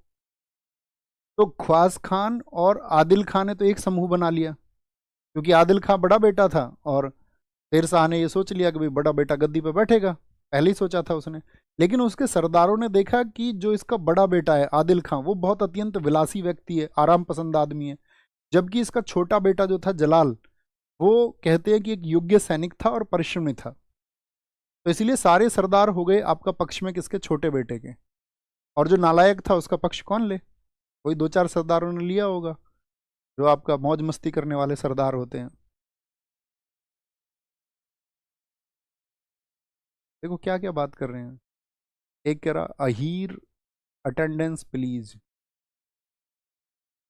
तुम्हारे दिमाग से जाति का कूड़ा कब निकलेगा, जब मर जाओगे, जब दफन हो जाओगे, तब लास्ट में मिट्टी में मिलोगे तुम, मैं भी, हम तुम सब। अब तुम सोचना, लास्ट टाइम पे विचार करना मैंने अपने जीवन में क्या गुजारा, क्या थॉट प्रोसेस में मैं जीता था। भाई ये पढ़े लिखे का काम नहीं है, पढ़े लिखे समझते हो। चलो मैं दुनिया में तुम्हें एक सिद्धांत बता दूं, पूरी दुनिया में दुख के कारण क्या है, 5 बताऊंगा 5 दिन में, आज कल परसों नेक्स्ट नेक्स्ट। और एक बात और कल जो है क्लास लास्ट होगी आपकी। लास्ट मतलब ऐसे खत्म नहीं होगा। दरअसल में हम लोग जा रहे हैं 3 तारीख को पटना। पटना मीटअप है 15 मिलियन का, वो लगभग 5-7 मिलियन से वही प्लान था, तो मेन चैनल पे आपका 15 मिलियन हुआ। तो हर 1 मिलियन पे फिर तुम कहोगे भैया एसएससी के 1 मिलियन पे कहाँ आए तुम, तो तुम जहाँ बुलाओगे आ जाएंगे, हाँ कोई दिक्कत नहीं है। तो वो वहाँ पे जा रहे हैं 3, 4, 5 को। तो अभी जो बीच में आपका कल कल क्लास होगी, फिर मंडे को होगी, तो इतना अपना रिवीजन करना है। अच्छा हम सब करें, बात क्लियर है। पहली बात तो ये, तो मैं तुम्हें बता रहा था कि 5 एक सिखाता हूँ आज। अस्मिता, इस शब्द को अपनी कॉपी पे लिखना। अस्मिता का अर्थ है कि अपने आप ही कुछ एज्यूम कर लेना। जैसे कि मान के चलो, बलबन, इतिहास से ही बताता हूं तुम्हें, बलबन क्या सोचता था, सिजदा और पैबोस, उसने क्या कहा था, जितने भी लोग हैं वो सब मेरे सामने झुकने चाहिए। तो बलबन के अंदर क्या है, अस्मिता, सामने वाले को झुकाना चाह रहा है। अब इसको अपने ऊपर अप्लाई करो। गांव में या कहीं आसपास के परिवार में आपने देखा होगा कोई एक ऐसा व्यक्ति रहता होगा, अच्छा हमसे राम राम नहीं करता, हमसे नमस्ते नहीं करता, या ये सोचता है कि यार मुझे तो जो सम्मान मिलना चाहिए था वो मिला ही नहीं, हम तो 10-20 लोग गए थे, थर्माकोल की प्लेट में खाने को दे दिया। मतलब आपने खुद ही उसको एज्यूम कर रखा है कि आपको ये माहौल मिलना चाहिए। सामने वाले ने शायद बहुत दिल से वही पेश किया हो, या कोई नमस्कार नहीं कर पाया। जैसे मैं एक आपको हाल ही में, नाम तो नहीं बताऊंगा, लेकिन हाल ही का एक उदाहरण बताता हूँ। एक हमारे ऑफिस की गुड़िया थी, तो उन्होंने कहा कि सर सब गुड मॉर्निंग गुड आफ्टरनून करते हैं, तो जैसे मुझे गुड मॉर्निंग गुड आफ्टरनून की आदत नहीं है, तो क्या आप इस बात का बुरा मानते होगे। मतलब ये जर्नल और जर्नल क्वेश्चन था। मैंने कहा यार एक बात बताओ, हम तो गांव में पढ़े हुए हैं, गांव में बढ़े हुए हैं, तो गांव में तो मतलब नहीं होता कि कोई बहन भाई भी आपस में गुड मॉर्निंग गुड आफ्टरनून ये सब करते हो, या एक दूसरे से बहुत रेस्पेक्ट से पेश आते हो। मैंने कहा हम तो लड़ने झगड़ने वाले माहौल में पले बढ़े हैं। आप समझ रहे हैं मैं क्या समझाना चाह रहा हूँ। अस्मिता का मतलब है आपने अपने मन में कुछ ऐसा सोच लिया कि हम थोड़े से ऊंचे हैं और बाकी किसी को हमारे सामने झुक के रहना होगा, ये अस्मिता है। जैसे मेरे पास कोई कोई बच्चा ऐसे मैसेज करता है, जैसे किसी ने बताया उसको, एक टाइम पे वो था यूपी पुलिस का प्रोटेस्ट था, अब वो सब आपस में हम प्लानिंग करके कर रहे हैं, और उसमें क्या है कि मैं सबकी प्लानिंग पे भरोसा कर रहा हूँ कि सब लोग क्या प्लानिंग कर रहे हैं, ठीक है जी ऐसा कर लेंगे, ठीक है। फिर कुछ लोग क्या है उसमें ऑन कैमरा आने के लिए, ठीक है इसके आपका प्रोग्रामिंग को कैंसिल करके एक काम करते हैं, खुद को आगे पेश कर देते हैं, तो ऐसा लगेगा हम आगे हैं, तो ठीक है, भला हो जाना चाहिए। अब उसमें अस्मिता ये आ जाए कि भाई खुद को ऊपर दिखाना है, ये अस्मिता है। तो अस्मिता से अगर तुम बच जाओगे, ऐसी जाति व्यवस्था की हमारी जाति ऊपर है उसकी जाति नीचे है, ये जाति, ये सब अस्मिता है कि तुम खुद को ऊंचा दिखाना चाह रहे हो, तो दुख का कारण बनेगा ये तुम्हारा, तुम देख लेना। अस्मिता से बच गए, इसके बारे में सबने लिखा, महावीर जैन ने भी लिखा है, महात्मा बुद्ध ने भी लिखा है। इससे खुद को बचा के रखना कि नहीं, मेरे साथ तो ये ट्रीटमेंट होना चाहिए था, मेरे तो ये स्वागत होना चाहिए था, मेरे नाम का तो ऐसे बिगुल बजना चाहिए था, ये नहीं होना चाहिए। बात समझ, अप्लाई करोगे तो अच्छा रहेगा। आगे आते हैं, एक कल बताएंगे आपको, क्योंकि अगर ये अस्मिता को नहीं छोड़ोगे तो दुख रहेगा। त्याग दो इसे अभी, समय से पहले, जितना पहले त्याग पाओ। आगे आएंगे। क्या बोलेंगे यहाँ पर, शेर शाह के वंशज, इसके बाद में कौन गद्दी पर बैठा, शेर शाह के वंशज। तो मैंने कहा इसका छोटा बेटा क्या नाम है उसका, जलाल खां, वो गद्दी पर आया। तो सबसे पहले आया इसका पुत्र कौन सा आपका, तो नंबर 1 पे तो खुद शेर शाह ही है, दूसरे पर था आपका जलाल, जलाल खां। और इसका टाइटल क्या बना, इसका टाइटल बना इस्लाम शाह। और इसने शेर शाह सूरी से भी ज्यादा शासन किया, और इसके नाम का भी भय था। 1545 से लेकर के 1553, 30 अक्टूबर 1553 को इसकी डेथ हुई। ठीक है, तो इस्लाम खान ने शासन किया, मैंने आपको बताया। तो इसको बहुत सारे विद्रोह झेलने पड़े। ख्वास खां, जिसको जिम्मेदारी मिली आपका कहाँ पर, मालदीव के यहाँ पर, इसका जो बड़ा भाई था आदिल खां, वो इसका विरोधी बन गया। लेकिन कहते हैं इसने सारे विरोधों को शांत किया और एक अच्छा शासन चलाया। मतलब इसके पिता के द्वारा जो इतनी बड़ी व्यवस्था बनाई गई थी, कहते हैं कि इस्लाम शाह ने उस व्यवस्था को बरकरार रखा। इसके नाम का भी ये भी समझदार था, हालांकि इसने कोई इतने ऐसे बड़े अभियान नहीं किए, लेकिन इसके समय पर जो भी विद्रोह हुए छोटे मोटे, वो सब विद्रोह इसने दबाए। ठीक है, तो जलाल खां, इसके बाद में बोलेंगे जो इसके बाद में गद्दी पर आया तीसरा, तो इसकी डेथ हो गई यहाँ पर, स्वाभाविक डेथ, किसी ने मारा नहीं है, डेथ। और इसके बाद में गद्दी पर आता है आपका मुजारिब खान, नहीं मुजारिब खान नहीं, इसके बाद में गद्दी पर आया था फिरोज खान, फिरोज खान, फिरोज खान ये 12 साल का था और इसी जलाल खां का बेटा है, इसका पुत्र है। ठीक है, और फिरोज शाह ये रहा 1553 में गद्दी पे बैठा, और 1553 में ही इसकी डेथ हो गई, क्योंकि इसका मामा जो था फिरोज शाह का, इसकी हत्या इसके मामा ने ही कर दी। मामा भी कंस हो गया, ये देखो तुम, कंस मामा है। इसकी हत्या मामा मुजारिब खान ने, मुजारिब खान ने कर दी। और यहीं से याद रख लेना, इस्लाम शाह जैसे ही मरा था तो तुरंत पतन शुरू हो गया था आपका शेरशाह सूरी के वंश का। हत्या मुजारिब खान ने कर दी। मुजारिब खान कौन है इसका, याद रख लेना, फिरोज का मामा है ये, फिरोज का मामा। तो गद्दी पे कौन आ गया फिर चौथा शासक, मुजारिब खान। और ये एक ऐसा समय था कि बहुत जगह विद्रोह हुए, और कहते हैं कि जो सूरी वंश है वो आपका 5 हिस्सों में बट गया। मुजारिब खान, इसका टाइटल था आदिल शाह, आदिल शाह। और इसने कहां पर कंट्रोल कर लिया था, दिल्ली और आगरा, दिल्ली और आगरा। और बहुत सारे लोगों ने इस समय पे खुद को स्वतंत्र घोषित कर दिया, इंडिपेंडेंट घोषित कर दिया। ठीक है, यहां पे याद रख लेना, फिर शासक आता है आपका पांचवा, मुजारिब खां। अब मुजारिब खां दरअसल में क्या था, दिल्ली और आगरा पर तो वो होल्ड रख सकता था। इसका एक सेनापति था हेमू, जो अगर मैं कहूं उस समय के भारतीय इतिहास में एक बहुत अच्छा सेनापति माना जाता था, हेमचंद्र विक्रमादित्य उसका नाम था। तो हेमचंद्र विक्रमादित्य गया हुआ था आपका पूर्व के अभियान पर, यानी कि बंगाल बिहार की ओर। तो इस समय पर इसने क्या है कि जब इसका विरोधी बना इब्राहिम सूर, सूर वंश का एक शासक था इब्राहिम सूर, तो इसने उसके खिलाफ मतलब विद्रोह नहीं किया, और उसने वेट किया कि ठीक है पहले अपने सेनापति हेमू को आने देता हूं और तब तुमको देखूंगा। जैसे फोन नहीं कर देते वो लोग, ठीक है थोड़ी देर मेरे लोग आ रहे हैं जब बात करूंगा, अभी तुम मुझे पीट लो कोई दिक्कत नहीं, अपने शूटर आएंगे थोड़ी देर बाद। तो मुजारिब खां, इसके बाद में कौन आया आपका, इब्राहिम सूर, इब्राहिम सूर।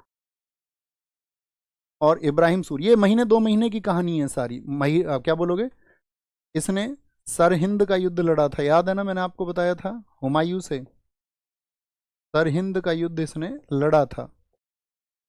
और ये है कौन, इब्राहिम सूर, इसका जीजा है, इसका जीजा है। तो इसने भी क्या किया था, ये मामा था, यानी कि आपका इसका जलाल खां का, इस्लाम शाह का साला है ना ये भी। तो इसने कहा बेटा जो तुमने अपने जीजा के साथ में किया, जो तुमने अपने जीजा के साथ में किया वो तुम्हारे साथ तुम्हारे जीजा करेंगे। और इससे ये साम्राज्य छीन लिया। इसने कहा बेटा कोई दिक्कत नहीं। अब ये हेमू को मैंने फ़ोन किया, थोड़ी देर में हेमू आने वाला है, आके हेमू बताएगा तुम्हें। और हेमू आया भी वापस। और हेमू ने वापस आकर के, और इस समय पे क्या हो गया, सरहिंद का युद्ध हो गया था। तो सरहिंद के युद्ध से कौन आ गया, हुमायूं आ गया वापस। तो दिल्ली पे कंट्रोल किसका हो गया था, बताएं भाई साहब थोड़ा सा आंसर। 1555 में जब सरहिंद का युद्ध लड़ा गया था, अब ये तो बिखरते हुए लोग हैं, इनको याद भी रखने की जरूरत नहीं है। सरहिंद के वॉर में, यहाँ पे याद रख लेना, इस्लाम शाह तक, इसके बाद में अंत हो गया था इसका। तो सरहिंद के वॉर में हुमायूं जीत गया था। आप कहेंगे हाँ जी, हुमायूं ने क्या कंट्रोल कर लिया था, दिल्ली और आगरा कर लिया था, हाँ जी। और दिल्ली और आगरा इसने जैसे ही कंट्रोल किया तो वापस इसने क्या सोचा, भैया बहुत दिन बाद आया हूँ, कितने साल बाद आया था, 15 साल बाद, अब कोई नहीं टोकेगा ना कोई रोकेगा, अब आराम ही आराम होगा, अब तसल्ली में लेट जाने दो एकदम से, तसल्ली में एकदम। बाबर, मैंने आपको कहा था कि भाई पढ़ाकू आदमी था ही। बाबर की जिंदगी में कहते हैं इतिहासकार दो ही काम थे, एक तो बहुत बड़ा अफीमची था और बहुत बड़ा पढ़ाकू था। मतलब उसको दिन में, ये कहते हैं कि दिन में वो 6 बार तो अफीम खाता था। अफीम खेती होती ना, अफीम की, नशीला पदार्थ है अफीम। तो अफीम ली और पढ़ाई करी, इसका यही काम था। रेडियो पे जा रहा था, मैंने आपको बताया दीन पनाह की पुस्तकों पे, एकदम से इसको कहीं से आवाज़ आई कि भाई कहीं नमाज पढ़ी जा रही है, और एकदम से जैसे ही झुकने को हुआ तो तुरंत मुड़ गया और खोपड़ी की हड्डी टूटी इसकी। तो 3 दिन तक रहा हुमायूं, 3 दिन तक। हॉस्पिटल तो थे नहीं, वहीं वैद वैद रहते थे इनके, 3 दिन तक रहा। सब सोचते रहे बचेगा बचेगा बचेगा। अब दिल्ली में ये खबर फैलने लगी सब जगह कि भाई हुमायूं मर गया, हुमायूं मर गया। तो इन्होंने सोचा यार, अकबर उस टाइम पे आपका था पंजाब में, कलानौर, और हुमायूं खां का साथी कौन था, बैरम खान। तो बैरम खां के ऊपर रिस्पॉन्सिबिलिटी ये थी कि भाई अभी तो अकबर बच्चा ही है, अकबर के बारे में बताएंगे आपको हम कल।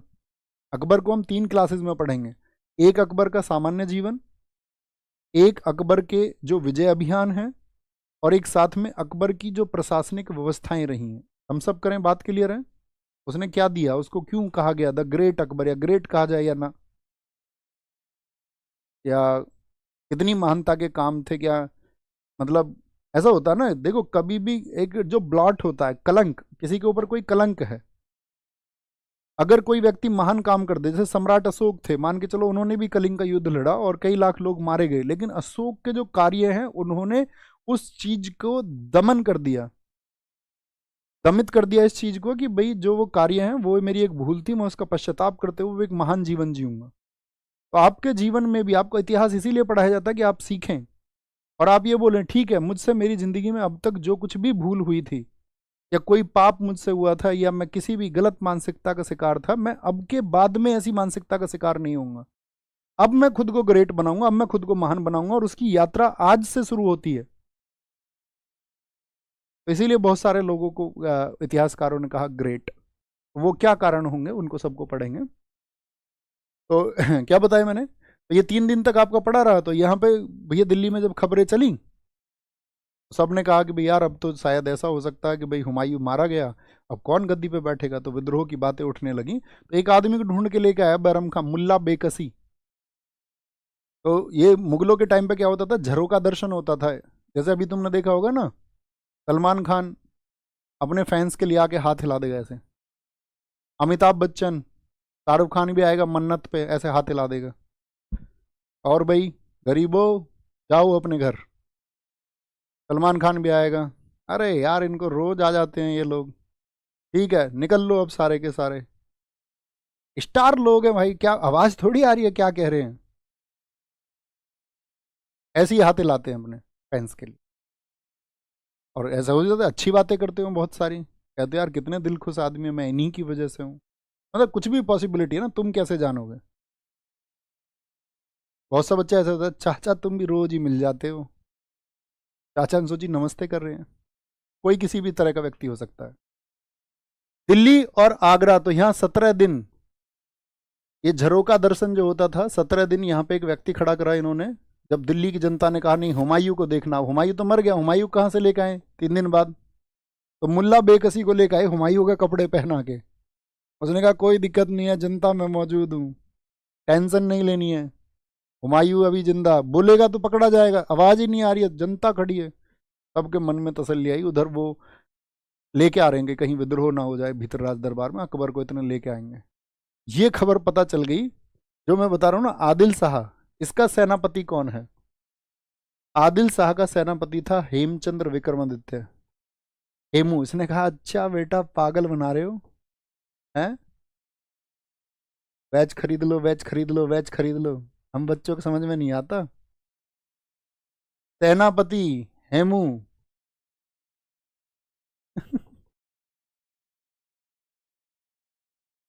कसम से, मैं एक वीडियो देख रहा था आज, तो क्या ही बताऊंगा, कुछ बदलाव तब भी नहीं होना, कैसे बताऊं, पहले ये समझो तब समझाएंगे। तो जो हेमू है, इसको इस बारे में खबर चल जाती है। तो हेमू कहता है कि जो हमको अभी दिल्ली पर आक्रमण करना होगा, तो इसने जाकर दिल्ली को टेक ओवर कर लिया था। मतलब अकबर को बैरम खां लेने गया पंजाब, इसी बीच में खबरें फैल गई आपका मुल्ला बेकसी झूठा हुमायूं है, नकली हुमायूं है, और इसने जाकर के दिल्ली पर कंट्रोल कर लिया था और खुद को बोला था मैं 14वां विक्रमादित्य हूं। तो कभी भी पूछा है दिल्ली पर अंतिम हिंदू सम्राट कौन है, तो ये हेमू है, हेमचंद्र विक्रमादित्य। किसका सेनापति था? आदिल शाह का। तो दिल्ली पर अंतिम हिंदू सम्राट कुछ दिन के लिए ही बेशक रहा, अंतिम हिंदू सम्राट कौन है दिल्ली में? अंतिम हिंदू सम्राट तो वो हेमचंद्र विक्रमादित्य है। ये याद रखना है आपको, हमेशा याद रखेंगे। इसीलिए तो अकबर को वापस आएगा तो किससे वॉर करनी पड़ेगी? पानीपत का दूसरा युद्ध जो होगा 5 नवंबर 1556 को, तो उसको लड़ना पड़ेगा किससे? आपका हेमू से। ठीक है, कोई दिक्कत, कोई परेशानी? याद रखेंगे इस बात को। इब्राहिम सूर को आपको याद रखना है, कोई किसी को कोई परेशानी नहीं होनी चाहिए। इब्राहिम सूर गद्दी पर आ गया था, और किस नाम से आया था ये? बोलो सारे लोग, किस नाम से गद्दी पर बैठा था आपका? जैसे ये इस्लाम शाह के नाम से बैठा था, तो ये किस नाम से बैठा था भैया? ये बैठा था सिकंदर शाह के नाम से। सिकंदर शाह, इब्राहिम सूर जो बैठा था, याद रखना इसका टाइटल है सिकंदर शाह। जैसा कि मैंने आपको बताया, एक बच्चा लिख भी रहा है भैया सिकंदर शाह भी तो सरहिंद में था, इसी का टाइटल है भाई, इसी का टाइटल है। कोई दिक्कत, कोई परेशानी? ख्याल रखिए अपना, बहुत सारा पढ़ते रहिए अच्छे से। हाँ, कल क्लास होगी, हालांकि मुझे छुट्टी ले लेनी चाहिए थी। ये देखो, तुमको शायद कैमरे में दिखता भी नहीं होगा, नहीं दिख रहा है ये एकदम से ये हार्ड हो चुका है बहुत। पत्थर हो जाता है ना, पत्थर ऐसे इधर से यहाँ तक और इधर यहाँ तक, ये तो इसको दिखाएंगे अब डॉक्टर को आराम से, है ना, मिल जाएगा रिलीफ। चलो सर, वीडियो के बाद किसी दिन और बताएंगे। सब कुछ एक ही दिन में जान लोगे क्या? पूरी ज़िंदगी पड़ी है, अभी तुम्हें बहुत कुछ बताना है। अभी जब हम बाद में आपका उस पर चले जाएंगे ना, संन्यास जैसी अवस्था में, तब तुमको बहुत कुछ बताना है। ओके, क्योंकि उससे पहले बताऊंगा तो तुमको लगेगा नहीं यार तुम हमारा उल्लू बना रहे हो, हम उतने ही चालाक है जितने चालाक तुम हो। तो पहले लोगों को सिद्ध करके दिखाओ उस चीज़, वो सत्य है जो मैं कह रहा हूँ।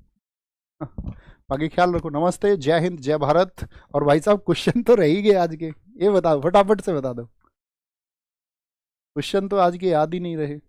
एक तो हाँ दोस्त, ये बताना था मैंने आपको, आप सब ने देखा होगा सुबह से ट्विटर पे आपका एसएससी रिफॉर्म्स को चल रहा है, आप सब देंगे 2025 में।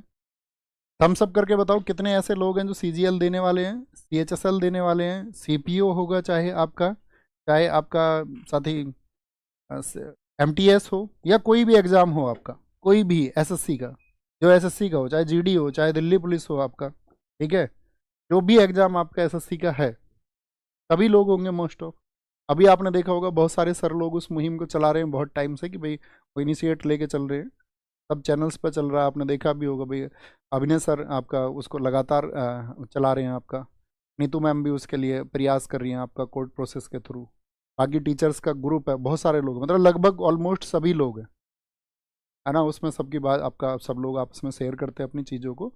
तो वो आज का डेट सबने डिसाइड किया कि वो चलेगा सुबह 10 बजे से चल रहा है। तो मैं आप सबसे भी रिक्वेस्ट करूँगा, ये रिक्वेस्ट रहेगी कि ये आपकी तरफ से भी ट्वीट होना चाहिए आज। एसएससी रिफॉर्म्स 2025, इसमें क्या है कि फाइनल आंसर की मार्क्स बिफोर पोस्ट प्रेफरेंस होना चाहिए। एक जैसे आपका अभी आपने देखा होगा मेंस में 9 और 10 क्वेश्चन गलत थे, एक शिफ्ट में 9 एक में 10, और मार्क्स टू ऑल कर दिया गया। अब एक बात बताओ, जब कोई क्वेश्चन गलत होगा बच्चा उस पर अपना टाइम खर्च नहीं करेगा? अब उस बच्चे का टाइम खर्च होके जाएगा नहीं उस पर। मान के चलो उसने 2 4 5 मिनट तक सॉल्यूशन करा और उसको सॉल्यूशन नहीं निकला, तो उसके रिजल्ट पे तो इम्पैक्ट आ गया ना। और एक ऐसा था जिसने उसको मतलब छोड़ ही दिया, जिसने उसको अटेम्प्ट ही नहीं किया, तो उसके तो 5 मिनट बच गए ना, और मार्क मिल गए सबको, तो उसको 5 मिनट का जो लॉस है उसकी भरपाई नहीं हो सकती। तो वो कह रहे कि भाई गलत क्वेश्चन जो है वो नहीं होने चाहिए। दो ही तो पेपर तुम्हें बनाने थे, और दो पेपर तुम बनाते क्यों? तुम एक ही पेपर बनाओ ना। तो इसमें मांग ये भी है कि भाई एक पेपर कराया जाए मेंस का, कि सिर्फ एक पेपर हो। क्या बोलेंगे? एक सिंगल शिफ्ट में हो जाए Tier 2, अलग अलग कराओ मत। नॉर्मलाइजेशन का चक्कर ही खत्म है, क्योंकि मेंस में बच्चे कम होते हैं ना, वो कराया जा सकता है। क्योंकि भाई पढ़ने का लाभ ही तो तब है ना जब सारी चीज़ें क्लियर हों। अब मान के चलो आप बहुत प्रयास करें, आपको भी वही मिल जाए, और एक जो थोड़ा कम प्रयास कर रहा है उसको भी वही मिल जाए, तो फिर पढ़ने में मज़ा नहीं आएगा ना किसी को भी। भाई जो जो डिजर्व करता है, जिसने जितनी मेहनत की है, उसको उतना मिलना चाहिए उसकी मेहनत के हिसाब से। तो ये जरूर करना है ना। इसमें एरर फ्री क्वेश्चन ये सारा है, तो आपको आज ये ट्वीट करना है। एटलीस्ट जो ट्विटर नहीं जानते हैं तो जानना चलाना सीख लो। जब जिबली बनाना तुम सीख सकते हो तो तुम सब कुछ सीख सकते हो। ट्वीट भी कर सकते हो तो ट्वीट करो, है ना। ये जरूर कर लेना, और बाकी ये क्वेश्चन कर दो फटाफट से। हम सब कर दो, हाँ जी करेंगे। सिरसा सूरी ने व्यापार और वाणिज्य को बढ़ावा देने के लिए निम्नलिखित में से कौन सी पहल की थी? उसने मानक सोने चांदी तांबे के सिक्के चलवाए, हाँ जी। ग्रैंड ट्रक रोड की बहाली की, हाँ जी। कस्टम ड्यूटी स्ट्रक्चर उसके समय पे था, ये याद करना है आपको, है ना। तो क्या बोलेंगे? उसके समय पे सब कुछ था, ये चीजें। फरीद ने कहाँ से कहाँ बाद में जो शेरशाह सूरी बने अपनी शिक्षा ग्रहण की थी? कहाँ गया था अपनी शिक्षा लेने? जौनपुर एक अच्छा शिक्षा का केंद्र हुआ था किसके समय? शेरशाह सूरी के समय। शेरशाह सूरी द्वारा ऐतिहासिक सड़क को किस नाम से जाना जाता है? ग्रैंड ट्रक रोड के नाम से जाना जाता है। शेरशाह सूरी का उत्तराधिकारी कौन हुआ था? इस्लाम शाह हुआ था 1545 से 53। शेरशाह सूरी अथवा शेर खान का असली नाम क्या था? तो असली नाम क्या है? फरीद, फरीद। शेरशाह सूरी द्वारा जारी किए गए चांदी के सिक्कों को क्या कहा जाता है? चांदी के सिक्कों को कहा जाता है दोस्त आपका क्या? टंका। रुपया उसकी मुद्रा थी, मोहर दिनार, दिनार तो स्वर्ण मुद्रा होती थी उसमें। शेरशाह सूरी का मकबरा कहाँ पर है? सासाराम में है, सासाराम में है। निम्नलिखित में से शेरशाह सूरी का अंतिम अभियान कौन सा है? फटाफट से बताओ। गिरी सुमेल 1544 का है, मेवाड़ भी 1544 का है, कन्नौज की लड़ाई उसकी 1540 की है, कालिंजर का अभियान 1545 का है, 1545। निम्नलिखित इतिहासकारों में से किसने शेरशाह सूरी को महान सम्राट अकबर की तुलना में बेहतर राष्ट्र निर्माता बताया? KR कानून गो, KR कानून गो। कौन से बादशाह ने अपनी राजमुद्राओं पर देवनागरी लिपि को समुचित स्थान दिया? तो किसने दिया? शेरशाह सूरी ने दिया। देखो DSSB PGT, जो भी लोग SSC का पेपर दें, ये DSSB TGT PGT या DSSB जो भी क्वेश्चन बनाता है, 2022 के उठा लो, 23 के उठा लो, 24 उठा लो, SSC यहीं से उठाता है।